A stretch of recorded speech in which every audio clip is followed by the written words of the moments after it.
Hello guys and welcome to a series unofficial physics. अभी तक हमने पढ़ा लॉज ऑफ मोशन। जब हमने लॉज ऑफ मोशन पढ़ा था, हमने तीनों लॉज ऑफ मोशन पढ़े। हमने पहला लॉ ऑफ मोशन पढ़ा, हमने ये देखा भाई वो इनर्शियल फ्रेम में अवेलेबल होता है। हमने दूसरा लॉ ऑफ मोशन पढ़ा, हमने पढ़ा force is equal to mass into acceleration, जहाँ पर एक्सेलरेशन इनर्शियल फ्रेम में होता है। तो मेरे दिमाग में क्वेश्चन आया कि भाई अभी तक मैंने जो भी पढ़ा है वो तो सब मैंने इनर्शियल फ्रेम के लिए पढ़ा है, नॉन इनर्शियल फ्रेम के लिए तो मैंने पढ़ा ही नहीं। अगर नॉन इनर्शियल फ्रेम आ गया तो मैं कैसे सॉल्व करूँगा? क्या मैं न्यूटन्स लॉज ऑफ मोशन को नॉन इनर्शियल फ्रेम में लगा सकता हूँ? ये मेरे दिमाग में पहला क्वेश्चन आता है। तो आंसर है नहीं भाई। अभी तक मैंने जितना पढ़ा है उसके बेसिस पे तो मैं न्यूटन्स लॉज ऑफ मोशन को नॉन इनर्शियल फ्रेम में नहीं लगा सकता हूँ। बट क्या कोई ऐसा तरीका है मैं उसको मॉडिफाई करके लगा दूँ? शायद। चलिए कोशिश करते हैं डिस्कवर करने की।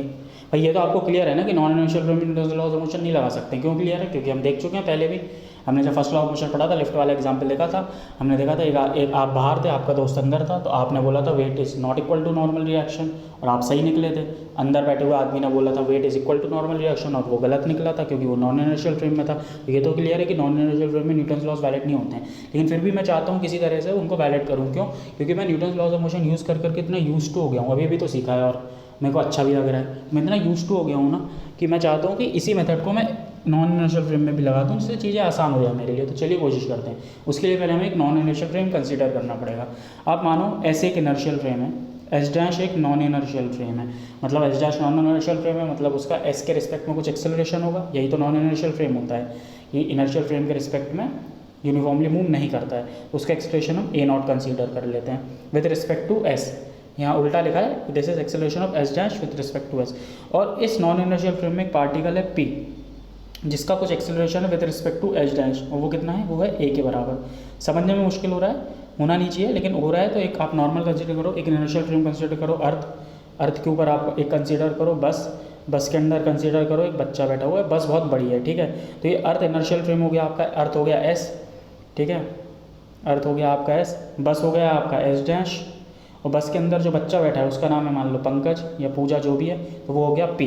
तो अब क्या हो गया? अर्थ के रिस्पेक्ट में बस कुछ एक्सेलरेशन ए से मूव कर रही है, और जो बच्चा है बस बहुत लंबी है, तो बच्चा है, बच्चा भी कुछ ए से, बच्चा विथ रिस्पेक्ट टू बस ए से मूव कर रहा है, और bus with respect to earth A naught से मूव कर रही है।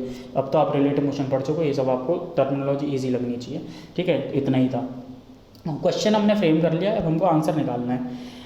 भाई मैं रिलेटिव मोशन का कॉन्सेप्ट लगाना चाहता हूँ। मैंने पढ़ा था velocity of A with respect to B is equals to velocity of A minus B. Velocity इसी तरह acceleration of A with respect to B होता है acceleration of A minus acceleration of B. Now acceleration of P with respect to H dash, इस बच्चे का acceleration इसके respect में निकालना चाहता हूँ, इस नॉन इनर्शियल फ्रेम के रिस्पेक्ट में कितना होगा? वो होगा acceleration of P with respect to S. Acceleration of P क्या होता है? Acceleration of P with respect to S dash होगा acceleration of P minus acceleration of S dash. यहाँ पर एक्सेलरेशन ऑफ पी क्या होता है? Acceleration of P with respect to inertial frame होता है वो। तो इनर्शियल फ्रेम क्या है? Acceleration of P with respect to S, मतलब acceleration of P minus acceleration of S dash. तो यहाँ पर फिर से उल्टा लिखा हुआ है, this is acceleration of S dash with respect to S, ठीक है। A P minus acceleration of S dash. भाई ये तो वैसा का वैसा लिख दिया। अब ध्यान से देखो आप, ये तो वैसा का वैसा लिख दिया। Acceleration of P with respect to S dash, तो ए गिवन ही है, ठीक है, गिवन ही है। और acceleration of S dash with respect to S, a not given ही है। तो मेरे को भाई सारी ए और ए नॉट तो गिवन था, ये नहीं पता था बस। अब मैं सब में मास मल्टीप्लाई करना चाहता हूँ, तो ये वाली इक्वेशन आ जाएगी। जैसे ही मैंने मास मल्टीप्लाई करा सब में, तो ये इक्वेशन आ गई। नाउ अब इसमें ध्यान से देखो आप इस इक्वेशन को, m into A P S कितना होगा? m into acceleration of p with respect to inertial frame, मतलब m into acceleration of p कितना होगा? जब इनर्शियल फ्रेम की बात होती है वो तो फोर्स हो जाता है, second law of motion, mass into acceleration with respect to inertial frame. तो भाई m into A P S तो हो गया जो नेट फोर्स उस पर एक्ट कर रहा है, ठीक है। ये तो भाई नेट फोर्स हो गया। Now minus m A naught, जहाँ पर ए नॉट है acceleration of non inertial frame, is equal to m into A, right. अब इसको ध्यान से देखो आप, ये क्वेश्चन मेरे को थोड़ी थोड़ी है ना सेकंड लॉ ऑफ मोशन से मिलती जुलती लग रही है। Force equal to mass into acceleration, कैसे? m इंटू ए क्या है? उसमें भी m इंटू ए होता था, लेकिन उसमें इनर्शियल फ्रेम के रिस्पेक्ट में होता था। अब a क्या है? a is with respect to non inertial frame. भाई S dash non inertial frame ही तो है आपका, a is with respect to non inertial frame. तो ये भाई non inertial frame m into a तो मैंने ला दिया है, थोड़ा करीब आ गया हूँ। f क्या है? f है net force minus m into A not. अगर मैं f minus m into A not को नेट फोर्स बोल दूँ तो अगर नेट फोर्स की जगह लिखूँ तो या उससे एनालॉगस लूँ तो ये तो इक्वल टू एम ए हो गया, जहाँ पर ये नॉन इनर्शियल फ्रेम के रिस्पेक्ट में एक्सेलरेशन है। तो मतलब मैंने तो नॉन इनर्शियल फ्रेम के रिस्पेक्ट में कुछ न्यूटन्स लॉ से मिलती जुलती इक्वेशन लिख दी है। अब इसको और थोड़ा वैलिडेट करने के लिए भाई मैं एम ए नॉट को बोल दे रहा हूँ सूडो फोर्स है, मतलब कुछ फेक फोर्स है। एम ए नॉट कोई फोर्स एग्जिस्ट थोड़ी कर रहा है, हमने देखा अभी, वो तो है ही नहीं, उसके कोई फिजिकल सिग्निफिकेंस नहीं, हमने इसे मान लिया है वो एक चीज़ है। अगर मैं इसको सूडो फोर्स मान लेता हूँ तो अब क्या हो गया है, अब हो गया है F minus M A naught total force हो गया, और एम ए हो गया mass into acceleration with respect to non inertial frame.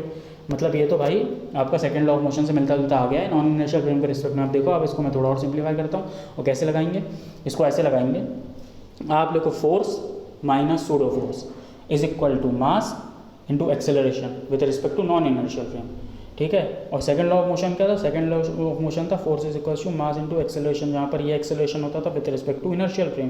तो अगर आपने सूडो फोर्स लगा दिया है तो ये एक्सेलरेशन हो जाता है with respect to non inertial frame हो जाता है ये एक्सेलरेशन, ठीक है।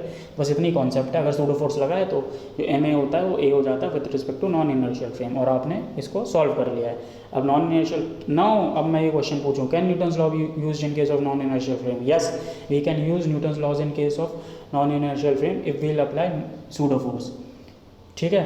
अब सूडो फोर्स अप्लाई कैसे करना है? सूडो फोर्स देखो, आप माइनस एम ए नॉट है, नेगेटिव साइन है, मतलब आप किसी भी बॉडी पर सूडो फोर्स अप्लाई कर दो opposite to the direction of A naught, ठीक है, opposite to the direction of acceleration of non inertial frame. Non inertial frame का जिस डायरेक्शन में एक्सेलरेशन है उसके ऑपोजिट आप एक एम ए नॉट करके फोर्स अप्लाई कर दो, और फिर वैसा का वैसा करो और आंसर आ जाएगा आपका, ठीक है। ना भाई, ये तो मैंने आपको बार बार बोलता हूँ कि भाई थ्योरी इंपॉर्टेंट है, थ्योरी ठीक है, प्रैक्टिस इंपॉर्टेंट है। तो एक क्वेश्चन की मदद से समझेंगे, जल्दी समझ में आएगा। एक क्वेश्चन ले लेते हैं, ठीक है, यही वही क्वेश्चन ले लेते हैं जो हमने करा था, उसको हम कोशिश करते हैं समझने की नॉन इनर्शियल फ्रेम के रेस्पेक्ट में। अगर हमारा ये मेथड सही है जो मैंने डिस्कवर करा है, तो दोनों केस में आंसर सही आना चाहिए, सेम आना चाहिए, ठीक है। ये दोनों केसेस तो आपको याद होंगे क्योंकि हमने पिछले लेक्चर में देखा था, और अगर आपने फर्स्ट लॉ वाला लेक्चर नहीं देखा तो आप पहले वो जाके देखो ये केस समझने के लिए। नौ, पहले केस में आप बाहर हो, बाहर से देख रहे हो, ठीक है, तो हम पहले वो वाला केस ले लेते हैं। आप बाहर से हो मतलब आप इनर्शियल फ्रेम में हो, तो इसमें सूडो फोर्स लगेगी ही नहीं, इनर्शियल फ्रेम का केस है। आप चुपचाप जाओ और सेकंड लॉ ऑफ मोशन लगाओ। सेकंड लॉ ऑफ मोशन क्या बोलता है? Net force is equal to mass into acceleration. Net force क्या होगा? नेट फोर्स भाई नीचे की साइड ले रहा हूँ, तो weight minus normal reaction is equal to mass into acceleration. Acceleration कितना है? जी, क्योंकि ये तो फ्री फॉल हो रहा था, हमने देखा था। तो भाई weight is not equal to normal reaction आ गया इसमें, तो weight minus normal reaction M G है, तो नॉट ये तो ये आ गया, ये बात तो सही है। नाउ अब सूडो फोर्स का कॉन्सेप्ट लगाते हैं। सूडो फोर्स का कॉन्सेप्ट लगाएंगे, सूडो फोर्स का कॉन्सेप्ट कैसे लगेगा, ठीक है, देखते हैं।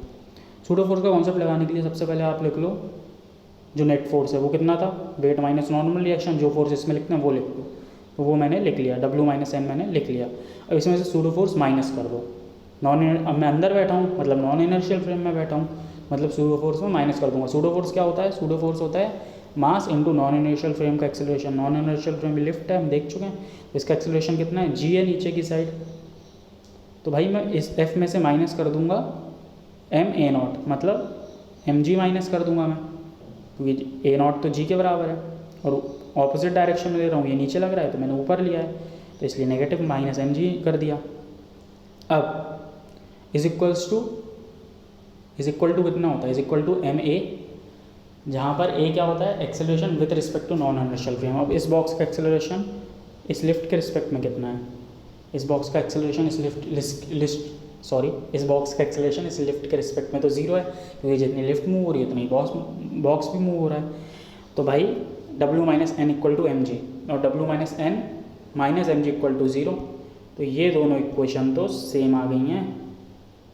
इसका मतलब है कि हमारा मेथड सही है। इसका मतलब है अगर नॉन इनर्शियल फ्रेम गिवन है तो आप सूडो फोर्स अप्लाई करो ऑपोजिट डायरेक्शन में और आप आंसर पा लेंगे, ठीक है। तो this was all about pseudo force. अब आप first law of motion, second law of motion, third law of motion, pseudo force देख चुके हो ठीक है। तो अब आपके लिए अब आप इनर्शियल फ्रेम से भी डील कर सकते हो, नॉन इनर्शियल फ्रेम से भी डील कर सकते हो। आई एम सॉरी, अगर इस लेक्चर को मैं एक ही सेंटेंस में समराइज़ करना चाहूँ इस लेक्चर को, तो मैं ऐसे समराइज़ करूँगा कि भाई नॉन इनर्शियल फ्रेम के केस में भी आप सेकंड लॉ ऑफ मोशन लगाओ, थोड़ा सा मॉडिफाई करके। कैसे? Normal second law of motion होता है force equal to mass into acceleration, यहाँ पर एक्सेलरेशन होता है acceleration with body with respect to inertial frame. और सूडो के और नॉन इनर्शियल फ्रेम के रिस्पेक्ट में जो आप इक्वेशन लगाओगे वो होगा, जो फोर्स है वो माइनस एम ए नॉट, यहाँ पर एम इंटू ए नॉट है सूडो फोर्स, और जहाँ पर ए नॉट है acceleration of non inertial frame, ठीक है, आप ऑपोजिट डायरेक्शन में लगा तो is equal to M A.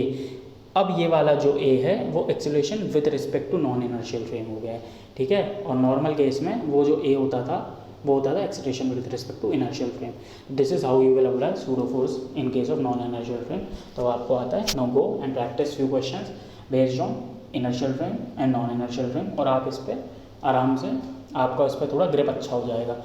Try करिए, एक दो क्वेश्चन ऐसे ट्राई करिए जो नॉन इनर्शियल फ्रेम को, तो उसको एक बार आप नॉर्मल मेथड से सॉल्व करने की ट्राई करिए, एक बार विदाउट नॉर्मल मेथड से सॉल्व करने का ट्राई करिए, ठीक है। मतलब एक बार सूडो फोर्स का मेथड लगाने की कोशिश करिए।